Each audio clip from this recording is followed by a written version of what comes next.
El mejor momento del día. Mi café, tu compañía y libros.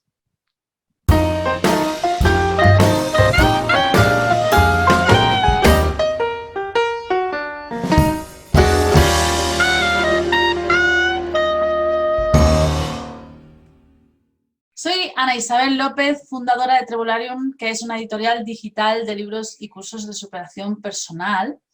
Y hoy está conmigo una persona, bueno, yo creo que nunca vamos a poder terminar esta entrevista, estoy convencida de ello, porque es que da gusto escucharle.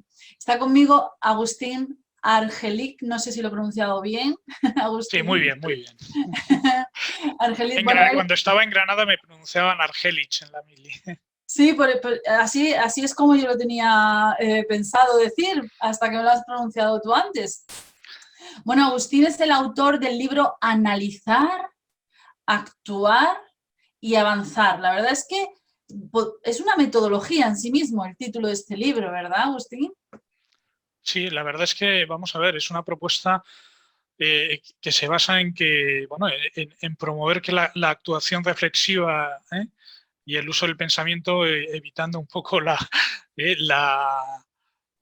precipitación, pero a la vez evitando la procrastinación. A ver si lo sabré decir yo bien. Esto Oye, es qué un palabra poco, más complicada. A mí me pasa lo mismo, me cuesta ¿eh? muchísimo trabajo No sabes pronunciar. si decir lo que es que es la idea. O sea, no retrasar la toma de decisiones. Por eso hablo de analizar, actuar y avanzar, porque si al final no actuamos, no avanzamos, ¿no? Entonces, el mucho pensar o el mucho reflexionar no tiene que evitar que al final tomemos una decisión y actuemos, ¿no? ¿Eh? A mí me gusta el concepto, y comento en el libro, el concepto de en inglés no se dice tomar una decisión, se dice hacer una decisión. Y en el fondo esto es un poco lo que explica, ¿no? En inglés se dice make, no decimos take a decision, decimos make a decision, ¿no? Entonces eso es un poco lo que explica el libro, ¿no? O sea, construyamos, analicemos, tomemos un de esto, tomemos la decisión y, por supuesto, ejecutemos esa decisión, ¿no? Porque a veces ese también es otro tema que hoy en día, pues eso, ¿eh? Retrasamos y retrasamos y procrastinamos un montón de cosas que tenemos que hacer cada día, ¿no? Me encanta lo que has dicho, es que es verdad, es que una simple palabra puede cambiar toda una forma de ver cómo hacer las cosas, ¿no? Y la verdad es que es interesantísimo. Además, me gusta mucho un término que has utilizado, que es el término compromisofóbico, ¿no? Más fácil de pronunciar que Bueno, procrastinación. la verdad es que esto me lo he inventado, ¿no? Como la otra palabra, obviamente es una palabra que está en el diccionario, ¿eh? Y que hay muchas personas que desarrollan esas ideas y muchos filósofos que la usan, como ejemplo José Antonio Marina, ¿no? El compromisofobia es una idea personal, ¿no? Un desarrollo personal y obviamente, pues no, de momento no se ha incorporado al diccionario de la Real Academia. Igual algún día llega, vete a saber. Pero es una genialidad, porque efectivamente muchas veces la falta de resultados en aquello que nosotros analizamos no es ni más ni menos que una compromisofobia, ¿no? Es una, pues, digamos, una falta de firmeza ante la búsqueda de esos resultados. Sí, la verdad es que, vamos a ver, tenemos el ser humano y más en estos tiempos, pues una especie de pánico absoluto al fracaso o al equivocarnos y entonces eso nos bloquea y entonces pues no asumimos un compromiso con un proyecto, no asumimos un compromiso matrimonial, no asumimos un montón de compromisos que son imprescindibles por si realmente tú quieres construir algo. Y vuelvo un poco al ejemplo americano, ¿no? Yo una vez, bueno, yo he estado participando una vez y os cuento una anécdota, en una junta directiva de una asociación profesional norteamericana y cuando terminé bueno, ahí le dicen tu servicio, tu periodo de servicio, para que veas el concepto que tienen, te regalan una placa y te dicen thank you for your commitment, ¿no? O sea, muchas gracias por haberte comprometido con la asociación y por haberte dedicado un tiempo a ayudarnos y a aportar tus ideas y a colaborar en tirar esto para adelante, ¿no? Y efectivamente, ¿no? El lenguaje y los términos que usamos pues son una muestra de nuestra cultura, ¿no? Son una muestra de nuestra cultura. Realmente, vamos a ver, sin comprometerse es que no se hace nada.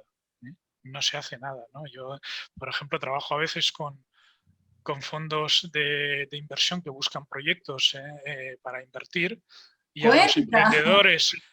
emprendedores y a las startups y a todos estos les piden que se dejen la piel, ¿no? O sea, exactamente, o sea, le dicen skin on the game, ¿no? Le llaman en inglés todos estos señores, ¿no? O sea, si no veo que ese señor realmente está comprometido con el proyecto, no voy a invertir ahí. Entonces, esto es así. Entonces, el evitar comprometerte, en el fondo te evita disfrutar plenamente de la vida y de cualquier cosa. O sea, la vida es un reto y la vida es difícil, y por mucho que intentemos evitarlo, no va a cambiar esto. O sea, no va a cambiar, hay que levantarse cada mañana para salir adelante y luchar. Entonces, querer evitar esa realidad o negar esa realidad, pues no sirve de nada. Por desgracia, yo creo que es uno de los grandes problemas de nuestro tiempo. Pues esa especie de pánico horroroso a me voy a equivocar, esto va a salir mal. Bueno, a ver, bien del todo no sale nada. Y en la vida, y a veces, pues tienes que tirar adelante y tienes que corregir el rumbo muchas veces, ¿no? Como cuando te equivocas con el GPS, ¿no? Y vas al GPS y te has ido por otra calle, y ¿qué te dice, no? Pues recalculando la ruta, ¿no? Pues recalculando Claro. la ruta. Pues bueno, en la vida hay que recalcular la ruta muchas veces, pero lo que no puedes hacer es, porque me voy a equivocar de la ruta, porque de esto me voy a quedar parado, que es el compromiso fóbico, el que se queda parado y no sale adelante y no avanza. Tú A tira veces para adelante, y cuando te equivoques, pues todos, a ver, todos los aviones, los barcos, cuando van por ahí, todos tienen que ajustar la ruta, porque todos se desvían, porque nada es perfecto, ¿no? A veces puede ser también una falta de claridad, ¿no? De no saber para dónde tirar, de no saber dónde dirigir los pasos, quizá por falta de compromiso consigo mismo, ¿no? Bueno, es que el primer compromiso es con uno mismo, ¿no? Obviamente uno en la vida, vamos a ver, ¿no? Esto, hay que leer, y yo recomiendo muchísimo, aparte, pues leer a Víctor Frankl, ¿no? El hombre en busca de sentidos. Tú tienes que saber hacia dónde vas, qué quieres ser en la vida, ¿no? ¿Por qué te has levantado esta mañana, ¿no? ¿Tú por qué te has levantado esta mañana? ¿Por qué no te has quedado en la cama, ¿no? O todavía dicho de forma más provocativa y más bestia, ¿no? Víctor Frankl les decía a sus pacientes: ¿y usted por qué no se ha suicidado hoy, ¿no? O sea, cuidado, que es muy bestia, porque eran pacientes que tenían depresiones. O sea, ¿por qué? Porque al final siempre tú tienes un motivo por el cual tienes que tiras adelante, sales adelante y ayudas. Y no hay ningún. Y bueno, obviamente hay motivos muy importantes, como tirar adelante tu familia, o incluso ayudar a los demás. Gente que dices, oye, hacer voluntariado, ir a hacer compañía a enfermos, o ir a ayudar a repartir bocadillos, o ir a hacer cualquier cosa. Al final, el sentido que tú le das a tu vida, en el fondo, es lo más importante. El éxito es relativo, ¿no? El éxito es relativo. O sea, éxito en la vida. En todo no tiene nadie, vamos, ¿eh? En todo no tiene nadie. Y por supuesto, bueno, a mí me gusta mucho una frase que dice, ¿no? Que luchar es el éxito, ¿no? ¿Sí? O sea, Luchar es el éxito, sí, efectivamente, es el camino, ¿no? sí, pero Es, digamos, estar alineado con lo que uno es, ¿no? Con lo que uno quiere ser. es lo mismo. Yo reconozco que tengo mucha influencia norteamericana, porque, a ver, los americanos tienen, bueno, en algunas cosas tienen unos defectos gordísimos, como todos sabemos, ¿no? Pero en algunas otras cosas unos tíos muy pragmáticos, ¿no? Entonces tú, cuando te vas allá, la gente te dice: mi misión es, o la misión de mi empresa es, ¿no? Y es encantador, ¿no? O sea, podrá ser correcta o no correcta, pero ellos tienen claro, ellos tienen claro hacia dónde quieren ir y hacia dónde quieren ir, ¿no? Es más, ¿no? Yo soy un poco provocativo en algunos términos, ¿no? Digo, es que hay gente que a veces, digo, bueno, en un proyecto, ¿no? Cuando estás en un proyecto, yo hablo de que tienes que ser importante, qué rol quiere jugar cada uno, ¿no? Porque en un proyecto, pues tú tienes amigos, tienes enemigos, y dicen que tienes neutrales. Yo soy un poco más provocativo y digo que tengas vegetales. O sea, yo no entiendo el señor que está en una reunión y hay quien está a favor, construye, hay quien puede estar en contra y está destruyendo, pero ese señor que está ahí que no se sabe muy bien qué hace y que lo único que... bueno, yo creo que al final también es una posición muy negativa, ¿eh? Muy negativa. O sea, aquí tiene que tirar, o sea, de alguna forma tiene que tirar todo el mundo y tiene que remar todo el mundo para salir adelante, ¿eh? Porque todo es complicado, ¿no? Las cosas no son fáciles y necesitamos que todo el mundo tire para adelante y que todo el mundo ayude y que todo el mundo empuje, ¿no? No que se dejen arrastrar o que estén ahí en una posición vegetal. Eso, las plantas no se mueven, los seres humanos andamos y podemos ir de un sitio para otro, ¿no? Bueno, hemos hablado de tu libro, pero todavía no hemos hablado del autor. Vaya entrevistadora. A ver, cuéntanos un poquito de tu historia, Agustín. Hombre, yo soy muy transparente en el libro, que se me nota mucho cómo piensa, pero bueno, no sé. Yo soy ingeniero de telecomunicaciones, ¿eh? Bueno, ya tengo una edad, ya tengo 57 años, ¿eh? Pues no lo aparentas, ¿eh? No, bueno, muchas gracias, pero vamos, tengo un hijo de 32 años, ¿eh? Mi hijo Wow. mayor. Yo me casé muy joven, ¿eh? Me casé con 24 años y tengo 33 años casado. Tengo 6 hijos, ¿eh? 4 chicos y 2 chicas.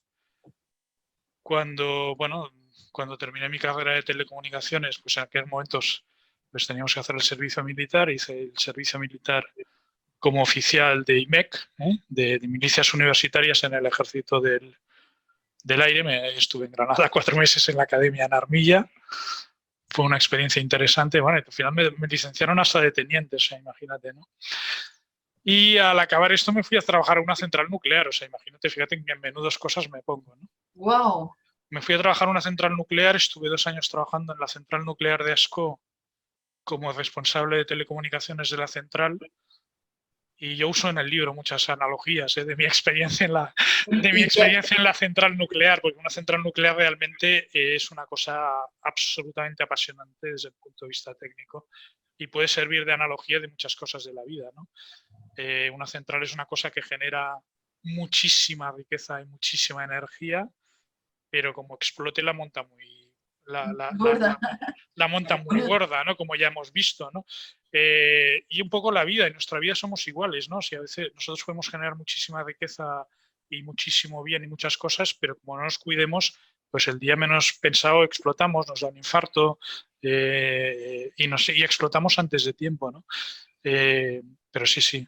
Estuve 2 años en una central nuclear y entonces alucina, me metí en otro lío. O sea, salí de central nuclear y ¿Y entonces... qué hace un jefe de telecomunicaciones? ¿Qué es lo que hace? Bueno, pues mira, yo soy el responsable de que funcionaran los teléfonos, de que funcionaran, las líneas de datos y que los Pues, ordenadores pues estuvieran súper importante. conectados con los terminales. Bueno, sí, a ver, yo tenía hasta un plus de que si pasaba cualquier cosa tenía que salir corriendo y volver a la central Claro, para garantizar que las comunicaciones funcionaran, ¿no? porque yo imagino que algunos procesos, ¿no? de Bueno, a la ver, ciudad dependían de... obviamente si un ordenador no manda una señal en un momento determinado, o un señor tiene que pedir ayuda y no funciona el teléfono en una central nuclear, hombre, pues puede ser un tema muy serio. Piensa que en aquel momento todavía no había móviles, Pues no ahora había entiendo, móviles y ni había internet y las redes de datos iban a 1200 bits por segundo, bits, no megas. O pues, sea que las telecos han explotado de forma exponencial. Bueno, pues yo estuve ahora, ahí 2 años, lo que pasa es que como soy muy inquieto, pues entonces me salió una gran oportunidad y no me lo pensé 2 veces y me fui a organizar los Juegos Olímpicos de Barcelona 92. ¡oh, vaya! O sea, y entonces ahí, pues el cargo que yo tuve era de responsable de lo mismo, de telecomunicaciones y electrónica, de los 9º Juegos Paralímpicos, ¿no? Que, bueno, y yo también estuve colaborando con las Olimpiadas propiamente dichas, pero bueno, mi responsabilidad era organizar todos los sistemas de los Juegos Paralímpicos, que, bueno, fueron un gran éxito, al igual que los Juegos Olímpicos de Barcelona 92, ¿no? Y hablo muchas veces de que, bueno, de que ahí se hizo una serie de factores entre los cuales, pues bueno, uno es que íbamos todos muy alineados, ¿no? Bueno, O sea, dime que todo el mundo... dime que conociste a Freddie Mercury, dímelo. No lo conocí, no lo conocí. Yo, de hecho, ¡Ay, qué pena! cuando cantaba Freddie Mercury, estaba metido en un búnker, que era la sala de control de todas las redes de telecomunicaciones, Ahí y controlando que... para evitar que todo funcionara. O sea, yo estaba en la retaguardia, ¿no? Estaba en la retaguardia cuando todo estaba sucediendo y estaba ahí metido en un búnker lleno de pantallas y de sistemas, que había que procurar que no se cayeran, ¿no? Que siguieran Momento funcionando. impresionante, ¿no? Cuando acaba Hombre, ahí. realmente fue, bueno, fue un éxito, ¿no? Fue un éxito y puso a Barcelona y a España y a toda España, obviamente, como un ejemplo. Yo creo, vamos, y lo dice la gente, no ha habido otras Olimpiadas como las de Barcelona, ¿no? Porque sabimos jugar con el equilibrio entre organización e improvisación, ¿no? O sea, Río fue un caos porque lo improvisaban todo y los alemanes lo tenían todo excesivamente organizado y excesivamente rígido. Nosotros tenemos este carácter que yo creo que sería que si lo supiéramos explotar sería un éxito a nivel mundial, ¿no? Que tenemos, hombre, tenemos una capacidad organizativa muy importante y tenemos un muy buen conocimientos técnicos, tenemos muy buenos ingenieros y tal, y a la vez tenemos una capacidad para saber improvisar y saber hacer una fiesta, ¿no? O sea, el equilibrio entre la organización alemana y la fiesta por ejemplo, de las Olimpiadas de México, ¿no? Como decía el que teníamos de director, ¿no? Bueno, y O pasa el sea, año 92 pues cuando y pasa el año 92, pues obviamente, aunque aquello fue un éxito brutal, pues nos quedamos todos sin trabajo, ¿eh? claro, Y son cosas que pasan porque, pues que pasan, todos nos pensamos ahí que iba a sonar el teléfono y que nos iban a llamar y que todo el mundo se pelearía por nosotros. Y obviamente en el 92 hubo una crisis hubo una económica, crisis. no nos acordamos, porque obviamente después de las que han venido después, pues aquello parece de chiste, pero la realidad es que hubo una crisis económica y que no hubo muchas oportunidades y que bueno, mucha gente que estaba en el equipo de los Juegos Olímpicos, pues que estaban en comisión de servicio o en excedencia y que habían prometido que nunca volverían a su anterior puesto de trabajo, volvieron, y otros nos buscamos la vida. Y entonces, pues a mí se me ocurrió empezar mi propio despacho profesional, de asesoramiento en telecomunicaciones y en tecnologías de la información, y empecé a ayudar a empresas, pues a desplegar proyectos, todos siempre muy innovadores y muy nuevos y muy en la punta de la tecnología, el mundo de las telecos, las burbuja.com y todo aquello que pues estuve metido en todo ese berenjenal, Wow, pues en todo entonces ese berenjenal. tienes para escribir muchos libros, por lo que veo. Uy, sí, bueno. Y bueno, en mi libro explico además muchas anécdotas de cosas que me pasan y de reuniones, ¿eh? Procuro solo citarlo a la gente cuando las cosas son muy positivas, pero bueno, pasa de todo y nos ha pasado obviamente muchísimas anécdotas, ¿no? Y bueno, yo como soy una persona muy inquieta, y algunos de mis clientes me hacían pues viajar y llevar proyectos en el extranjero y todo esto, pues hace aproximadamente 15 años me fui un día a un congreso a Estados Unidos, a una asociación de empresas como la mía, de consultores independientes, ¿no? Consultores independientes de los que asesoramos según nuestro más leal saber y entender, ¿no? De los que no tenemos conflicto de intereses, que yo veo que esto es imprescindible en un profesional y que también es un aspecto que deberíamos recuperar y que también se ha perdido mucho últimamente, ¿no? La fuerza de aquello de que, oye, un profesional asesora lo que considera que tiene que asesorar, ¿eh? Y además no tiene ningún tipo de conflicto de interés, o sea, no cobra comisiones de nadie cuando asesora, ¿no? Cuando llevas una dirección de proyecto, te paga tu cliente, no te tiene que pagar nadie más, ¿no? Ni tienes que obtener dinero de nadie más, ¿no? Esto también a mí en Estados Unidos eso estaba muy desarrollado, había una asociación y nada, me fui un día a su congreso, les conté mis proyectos, les gusté y al cabo de un año me hicieron vicepresidente de la asociación, ¿no? Wow. Y bueno, tengo muchos amigos en Estados Unidos y en Canadá. Y además, bueno, tuve la suerte de que cuando yo estuve vicepresidente en esa asociación, pues el que era en aquel momento expresidente, pues había estado 14 años de responsable de telecomunicaciones de la Casa Blanca. Y había vivido en primera fila pues la historia de la humanidad, ¿no? Cuando se cayó el muro de Berlín, fue un señor que había dormido en la habitación de Ronald Reagan cuando le pegaron un tiro. Bueno, o sea, realmente fue una experiencia muy apasionante, ¿no? Bueno, cuéntame, tú que has hablado con gente así, ¿cómo piensan? ¿Cuál es? Porque yo imagino... Pues hay muy buena gente, fíjate lo que te digo. Hay gente que realmente son unos grandísimos profesionales y que buscan construir. Yo te diría que hay mucha más gente de esta que de la otra. Este señor mismo que te comentaba, Rick Hathaway, es encantador y es de una humildad total. Y yo lo he traído a Barcelona y vino a hacer una conferencia para hablar de ciberseguridad y de seguridad. Y bueno, es un tío que queda de lo más natural y que pasa de lo más desapercibido y tiene unos conocimientos y ha vivido unas cosas que te quedas alucinados.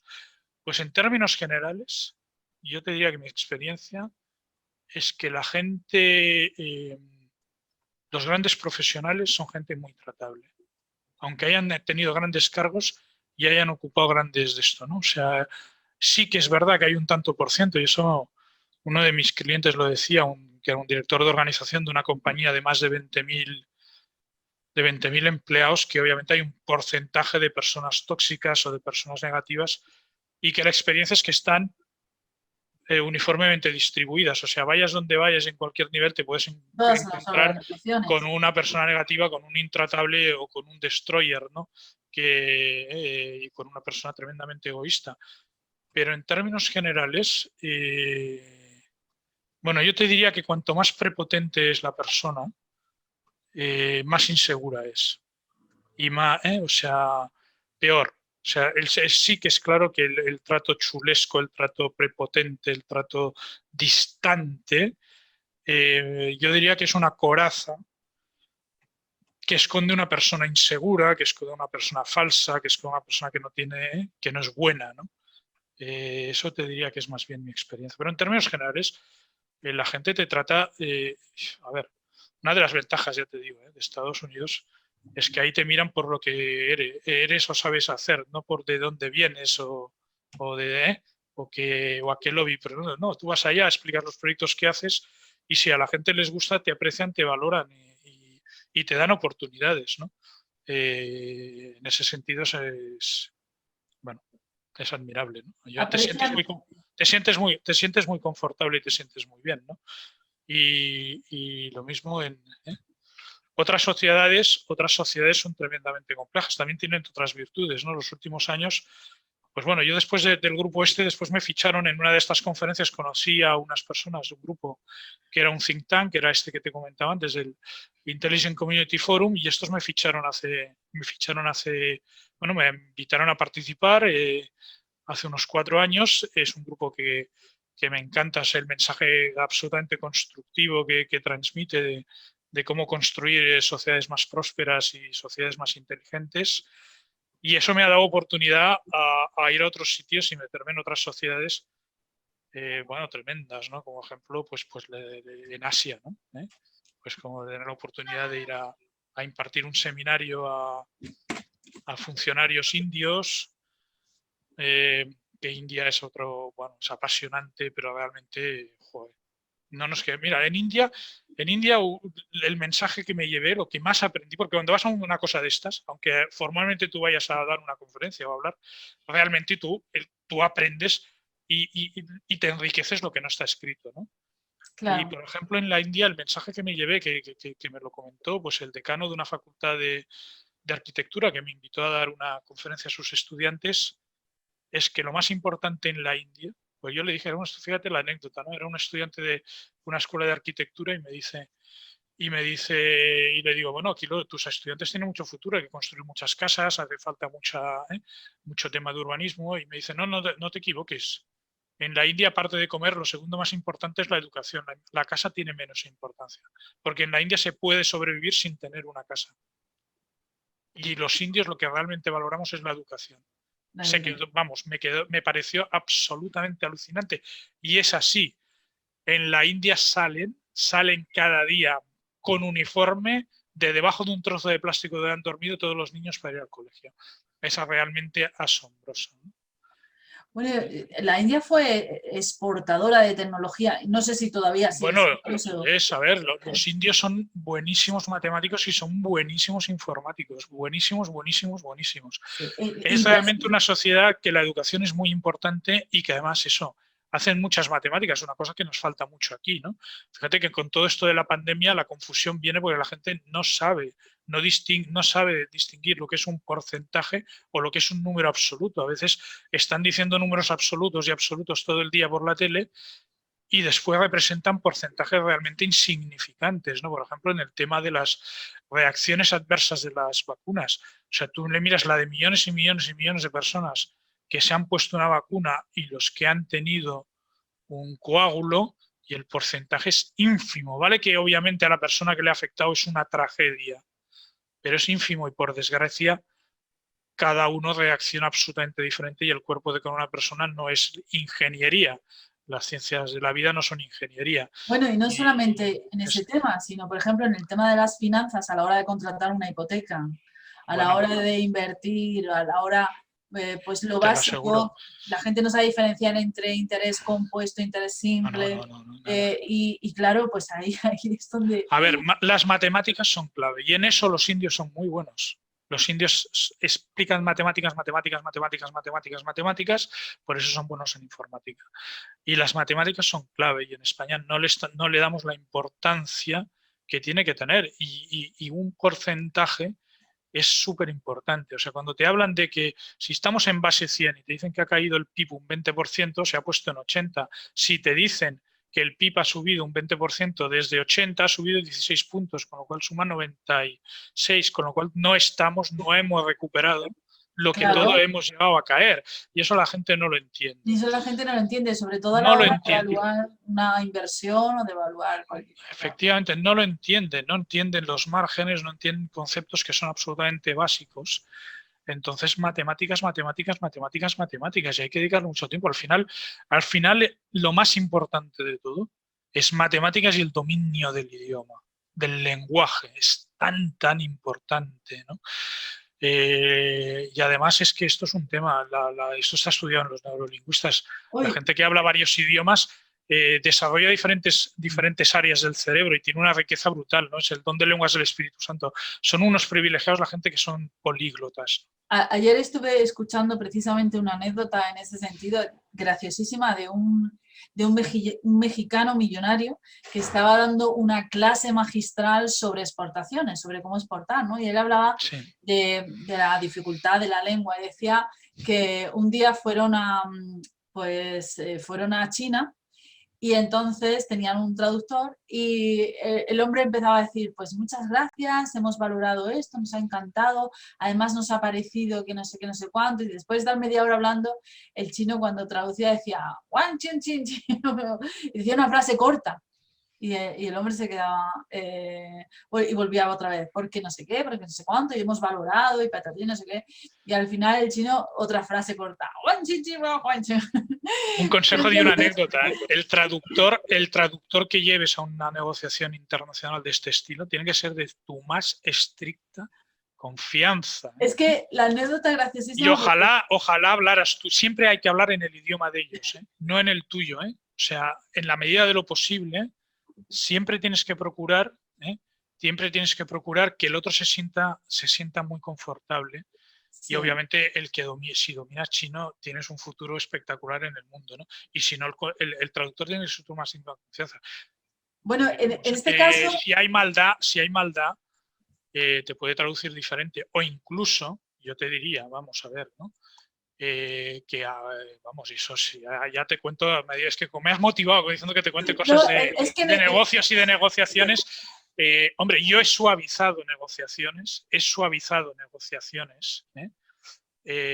dándole indicaciones al traductor, porque obviamente, pues si una de las personas que estaban en las reuniones no domina el inglés y hacía una serie de manifestaciones excesivamente pasionales o excesivamente rígidas, pues yo era el primero que le decía y era una persona de mi empresa, de mi equipo, yo ya le decía, ya tenía leccionado al traductor y yo sí que sabía lo que traducía, porque obviamente sabía, bueno, tenía más nivel de inglés, le hacía suavizar las frases para que las dijera de formas diferentes para que los otros, para que no se rompiera la negociación, para porque al conocer final el lo importante es que la negociación saliera adelante y entonces ciertas cosas, y además en las ciertas culturas, ¿no? Por ejemplo, como comentabas la cultura asiática, joder, ellos no dicen no. O sea, les cuesta muchísimo decir que no. O sea, se considera decir un no tajante muy mala educación y que estás ofendiendo a la otra parte, ¿no?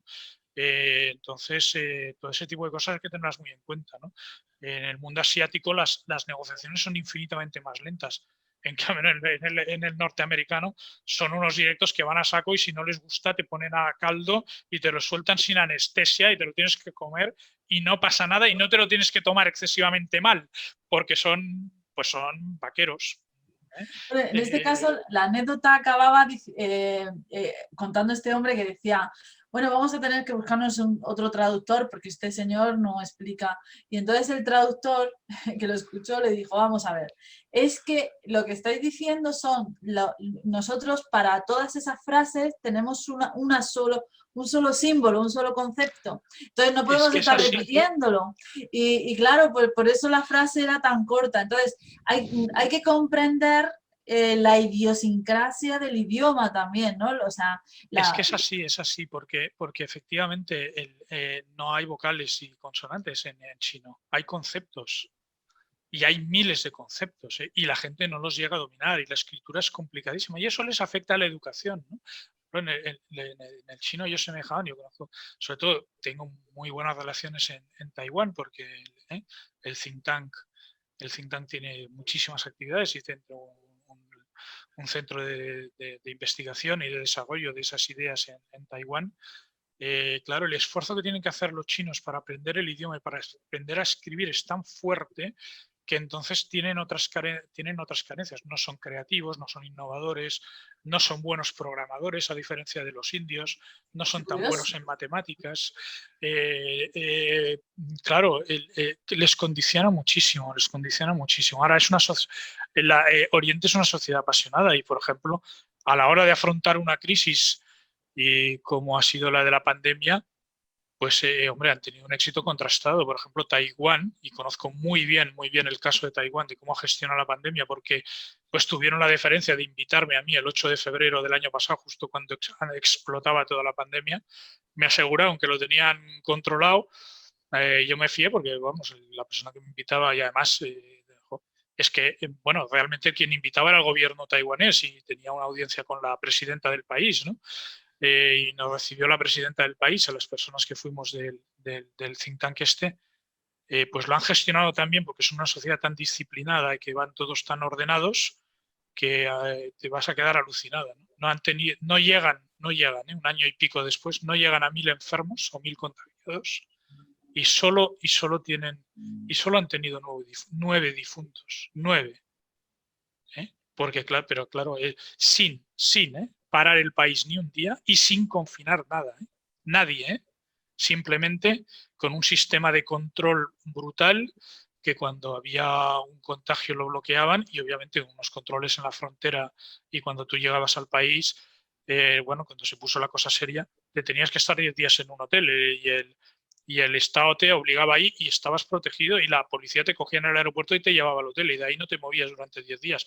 Y aparte unas aplicaciones en que sabes todo el mundo dónde has estado y que si hay un contagio, obviamente rápidamente te aíslan a todo el grupo y la gente se aísla y cumple, y cumple. Y cumple. Bueno, también hay unas sanciones muy importantes, ¿no? Pero además es que estaba todo preparado, porque como habían tenido la experiencia del SARS-1, que había pasado a principios poco del año 2000, ¿no? De inicios de siglo, ¿no? Pues lo tenían todo preparado, tenían todos los procedimientos, el centro de control de emergencias, tienen 1500 habitaciones en los hoteles de presión negativa.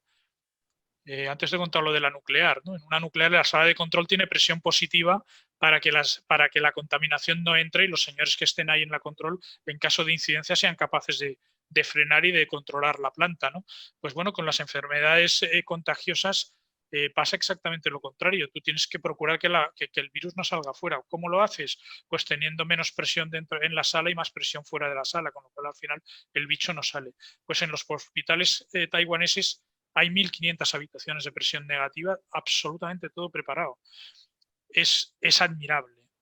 Es admirable. Sí, Después sí. te dirán que el tema de la ley de protección de datos, pues claro, que ahí no es lo de Europa, que parece que seamos tremendamente puritanos en eso, pero bueno, es una situación de emergencia y al final no se les ha muerto prácticamente nadie, ridículo, y además, joder, la economía la llevan absolutamente disparada, porque claro, todas las fábricas funcionan y además están proveyendo y suministrando los suministros pues que en Europa no hemos sido capaces de tener.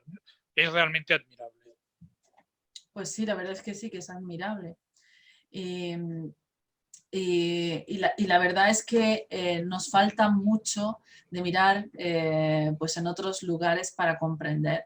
Agustín, tu libro ha sido, bueno, es bestseller durante mucho tiempo, ¿verdad?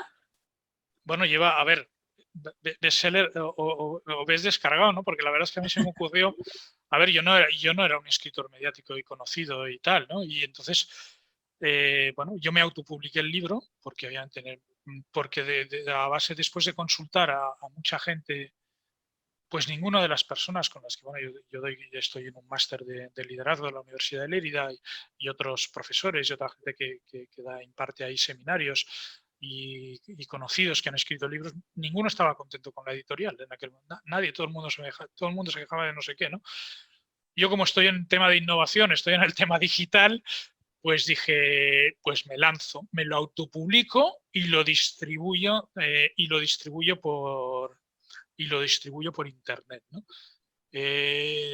No sé si me tiré a la piscina y tal, ¿no? La verdad es que lo que he aprendido es que era muy difícil de promocionar, y de marketing, ¿no? O sea, el libro obviamente requiere un esfuerzo y es un proyecto personal que te hace ilusión y al cual le dedicas mucho tiempo, pero promocionar un libro cuesta mucho y darlo a conocer cuesta mucho, ¿no? Uy, ya te digo yo. Pero mucho, mucho. Yo no me lo pensaba y en eso reconozco que hice un poco el primo, ¿no? Cuando digo que me autopubliqué el libro no quiere decir que no lo hiciera de una forma profesional, ¿eh? O sea, yo me contraté una asesora que me ayudó a cómo había que formatear el libro, a elegir el tipo de letra, a preparar todos los formatos y a una correctora de estilo, ¿eh? Hombre, yo los ingenieros digo que bueno, escribimos poco, ¿no? Pero bueno, a mí me gusta mucho escribir y yo soy un poco gravis, ¿no? Porque un escritor así más tirando a humanista, ¿no? Pero pese a todo, yo contraté los servicios de asesoramiento de una correctora de estilo y tengo que decir que aunque me enfadaba y tal, y a veces no me gustaba alguna corrección y alguna no se la acepté, pero sí que está claro que el libro ganó calidad. Ganó calidad y el formateado es muy importante y por eso yo estoy muy contento de haber contado con un servicio profesional de asesoramiento. Después me lo autopubliqué y como me costaba distribuirlo, pues en un momento determinado alguien me dijo, mira, lo que tienes que hacer es ofrecerlo gratuitamente. Y desde lo que ofreció gratuitamente, pues la verdad es que en varias categorías de Amazon está desde hace desde que empecé a distribuirlo de forma gratuita, no baja del número 1, 2, 3 en varias categorías, sobre todo en castellano, y en alguna categoría está entre los 10 primeros, considerando libros en inglés y en castellano y en español, lo cual me llena absolutamente de orgullo, ¿eh? Sobre todo en el tema de decisiones, lo que te comentaba antes, ¿no? Yo el capítulo de que hay que hacer una decisión, pues hombre, creo que pues ese es un poco uno de los mensajes importantes, ¿no? O sea, infórmate, piénsate las cosas y actúa, ¿no? El éxito en la vida, y es una idea que yo me inspiro en Viktor Frankl, está en qué haces desde que recibes el impulso para actuar y actúas, ¿no?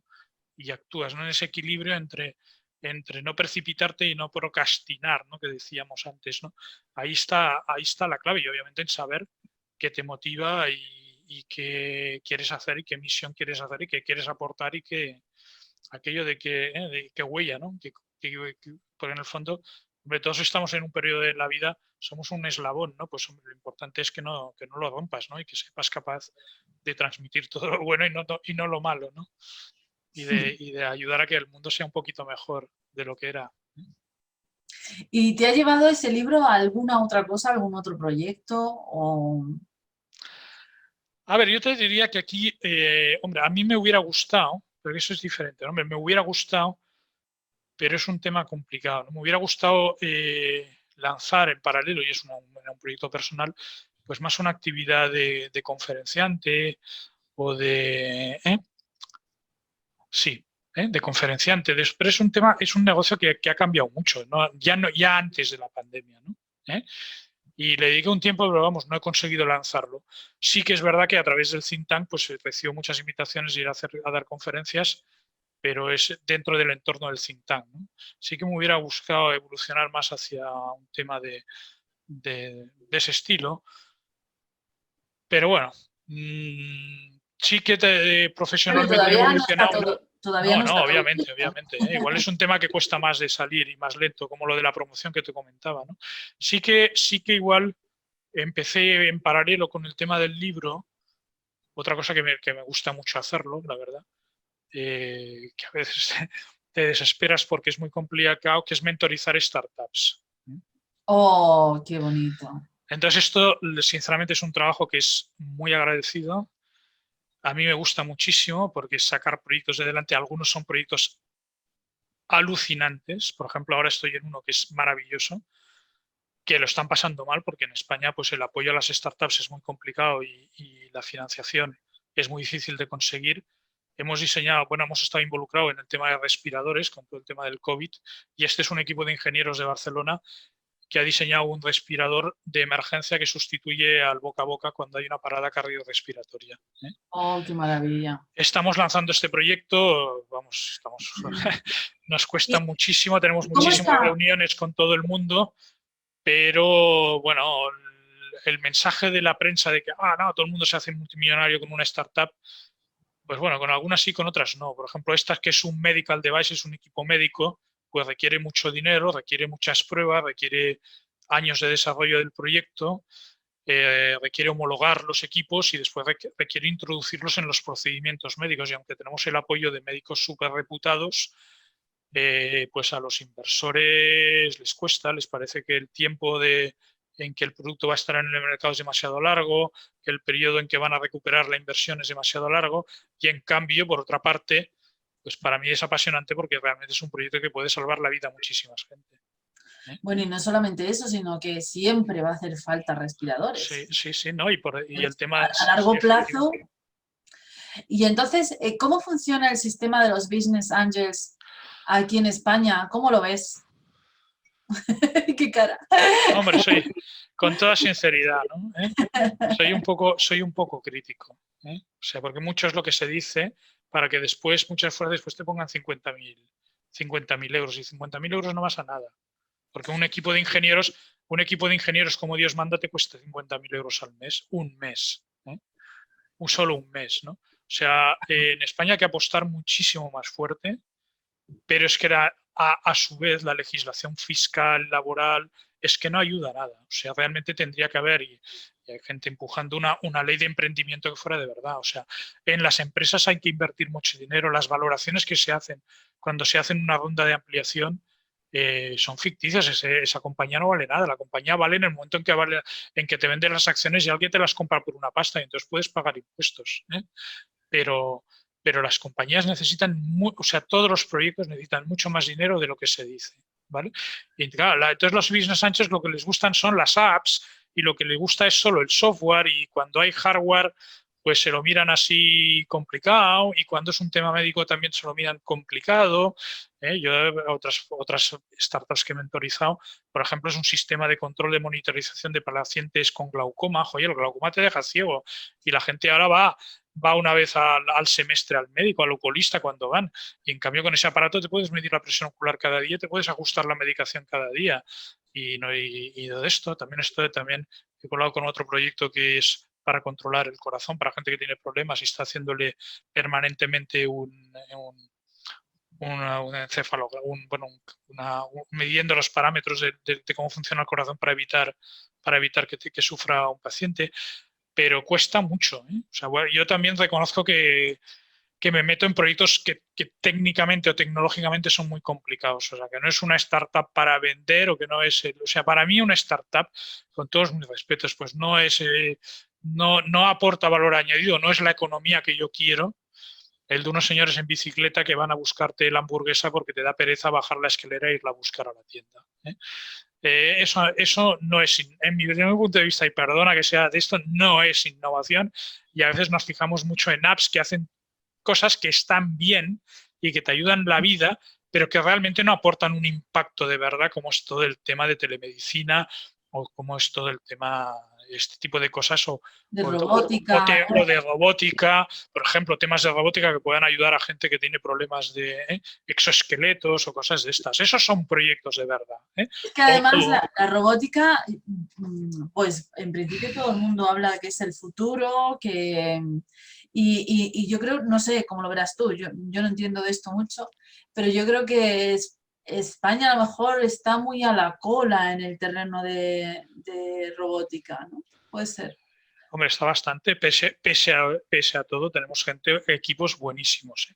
Que no los conocen a nadie ni nada, ¿eh? Pero en la Politécnica de Cataluña hay un equipo dirigido por el catedrático Amat, que está diseñando un robot que compite con el Da Vinci para operar a la gente, ¿eh? Cuidado, ¿eh? O sea, hay equipos muy buenos. Otra cosa es que sean poco conocidos o que no tengan todos los suficientes. A ver, mi experiencia es que como ingenieros, como médicos, los españoles competimos absolutamente con todo el mundo. Al contrario, en algunas cosas somos muchísimo más buenos porque tenemos mucha visión de conjunto y mucha creatividad y mucha innovación, ¿eh?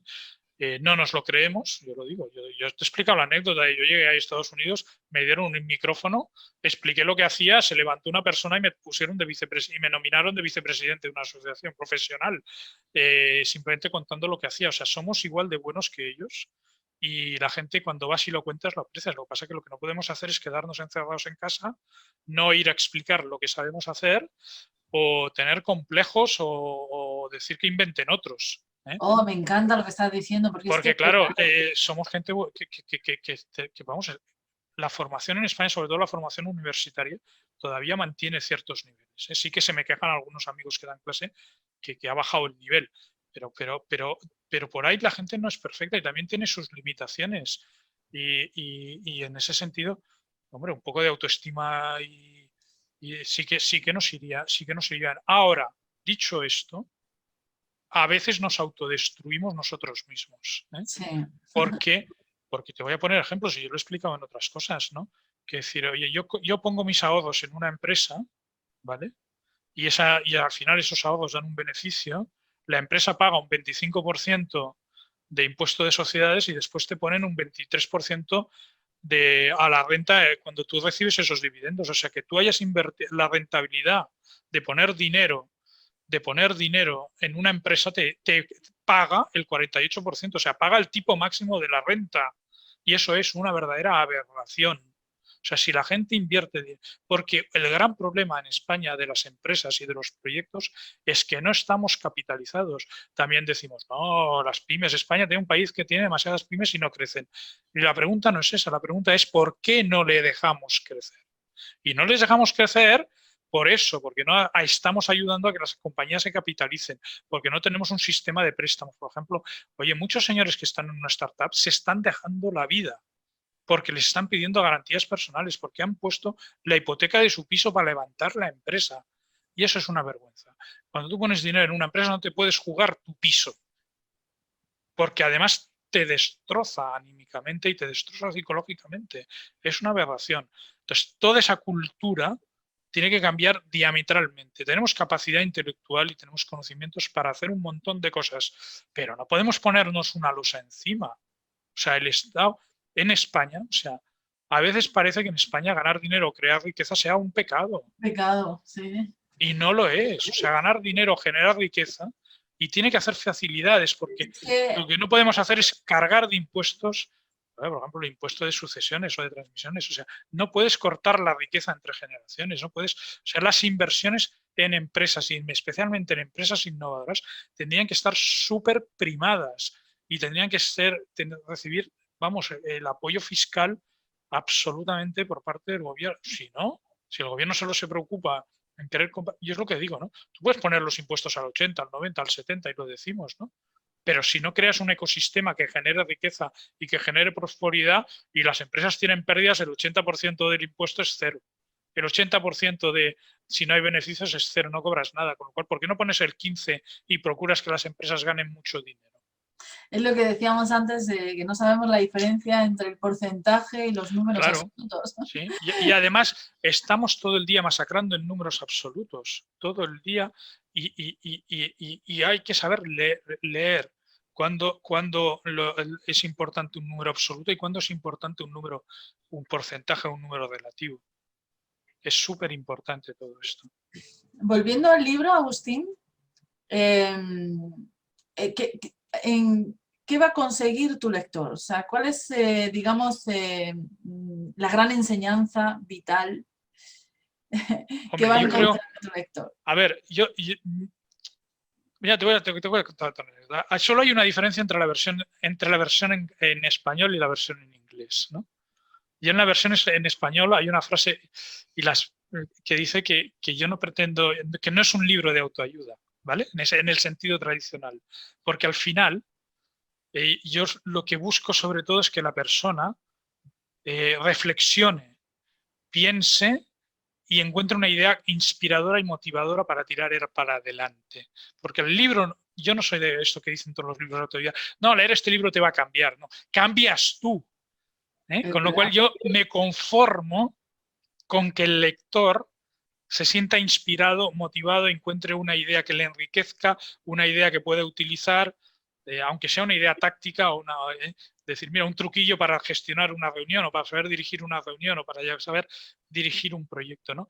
Pero yo lo que busco es que él reflexione, aprenda a tomar decisiones, valore el pensar, valore el conocimiento, valore el esfuerzo, encuentre una motivación en su vida, más de que le vaya a cambiar. O sea, cada uno tiene su camino y cada uno evoluciona de la forma que tiene que evolucionar, ¿no? Hombre, yo me confirmo por eso, ¿no? Que lo encuentre enriquecedor e inspirador, ¿no? Yo siempre a la gente que invito en A este... los ingleses me lo hicieron, la frase esa me la hicieron quitar, ¿eh? Sí. O sea, me lo tradujo una compañera, una consultora norteamericana, bueno, lo trajeron aquí, pero le di a leer a varios consultores americanos y la crítica que me hicieron es, ¿cómo que tu libro no le va a cambiar la vida a nadie? Le va a cambiar la vida a mucha gente. Digo, eso no lo tienes que poner. Pero bueno, a mí me hacía un poco de pudor, ¿no? Decir que un libro que he escrito iba a cambiar la vida a la gente, ¿no? Bueno, la verdad es que lo que tú dices, ¿no? Es la gente la que cambia. Y como se suele decir, cuando el alumno está preparado es cuando aparece el maestro, ¿no? En el sentido de que habrá gente a lo mejor que lea el libro, pero el alumno todavía no está preparado para asimilar las enseñanzas del libro, que eso también puede suceder. Yo de hecho, a ver, yo escribí el libro porque me hacía ilusión. Me hacía ilusión escribir un libro, me hacía ilusión pues transmitir parte de los conocimientos que yo había adquirido, básicamente basados en la experiencia, aunque obviamente hay una base, yo leo mucho, y por eso el libro después hay un capítulo, hay una relación enorme de libros que yo aconsejo leer y de citas, o sea, cito un montón de gente, ¿no? Oh, qué bien, y ligo un montón de conceptos que yo he aprendido, pero básicamente es un libro basado en la experiencia. Basado en la experiencia. A mí la lectura muchas veces me ha ayudado digamos, a confirmar, ¿no? Igual la palabra adecuada es a confirmar, pues cosas que has aprendido por la experiencia propia, que a veces dices, oye, esto que está conclusionado, que yo he llegado, y cuando te das cuenta que hay otras personas que también han llegado a la misma conclusión o parecida, pues hombre, te ayuda mucho, ¿no? Bueno, yo soy un lector furibundo y recomiendo leer absolutamente muchísimo, y por eso hago esa lista de autores y de lecturas que recomiendo que la gente haga, y tengo un montón de citas a lo largo de todo porque quiero que mis reflexiones estén pues, no sé, refirmadas o reafirmadas en autores pues más reconocidos que yo, no voy a decirlo esto, ¿no? Pero a la gente, esto es un comentario que a la gente le gusta, ¿eh? O sea, la gente me dice, oye, gracias a tu libro he leído otros muchos libros y bueno, uno de mis profesores que de cuando yo era pequeño, que lo quería mucho, lo que más me alabó fuera que estuviera tan bien documentado el libro, ¿no? Dice que los buenos libros, que ya nos dejó al principio de la pandemia, pobre Juan Valls, dice, los libros tienen que estar muy, muy bien documentados, ¿eh? Y sí, sí, y he procurado que esté bien documentado. Genial. Yo siempre, en estos ratillos, en estas entrevistas, siempre al entrevistado le pido que me dé 2 tips de su libro, ¿no? Uno desarrollado y otro lo dejamos sin terminar para que la gente quiera conseguir el libro.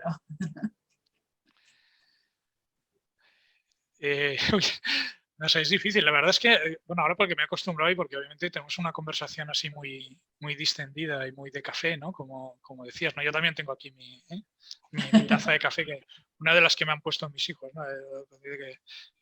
Bueno, queda un poco mal porque es el papá que eres el héroe y tal, pero bueno, para cuando estás desanimado, ¿verdad?